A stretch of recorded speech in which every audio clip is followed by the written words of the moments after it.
এবার সব কিছু নিয়ে নিয়েছি, বেরিয়ে পড়ছি, মন্দিরে যাচ্ছি।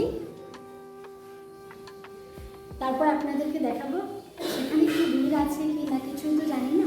দেখি যে সেখানে কীভাবে পুজো হয়, সব কিছু আপনাদেরকে দেখাবো। মন্দিরে যাওয়ার জন্য সব কিছু নিয়ে নিজে রেডি হয়ে আমি বেরিয়ে পড়লাম। প্রথমে ভেবেছিলাম হয়তো অনেক লম্বা লাইন থাকবে, কারণ আমার যেতে অল্প দেরি হয়ে গেছিলো, 9টা সাড়ে 9টা বেজে গেছিলো।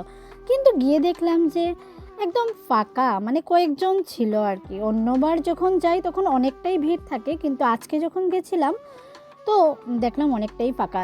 একদিকে ভাবলাম ভালোই হয়েছে, নিজের মতো করে দিতে পারবো, একদম শান্তিতে, একদম ধীরে স্থিরে ভাবে দেওয়া যায়, একদম মনটাও তখন ভালো লাগে এরকম দিতে।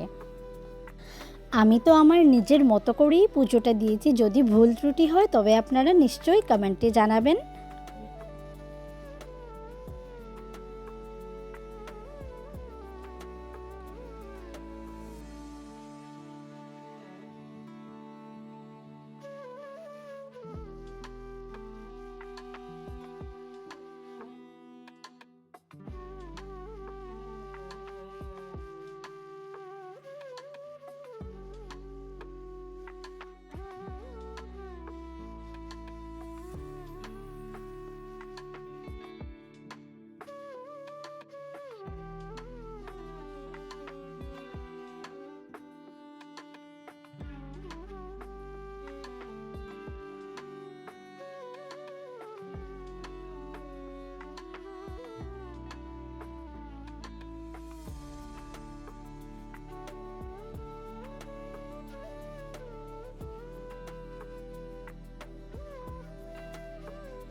যেহেতু সেখানে গিয়ে দেখলাম যে পুরোহিত মশাই নেই, তাই আমি আমার নিজের মতো করে ওম নমঃ শিবায়, ওম নমঃ শিবায়, ওম নমঃ শিবায় বলে 3বার বলে অঞ্জলিটা দিয়ে দিলাম।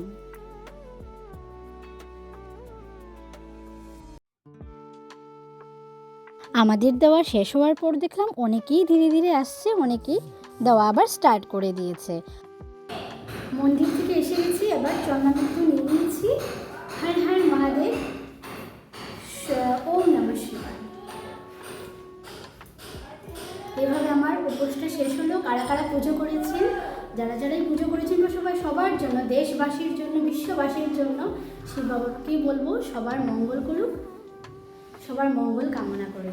এইটুকুনি আমার ভিডিওটি শেষ হচ্ছে। টাটা, নমস্কার।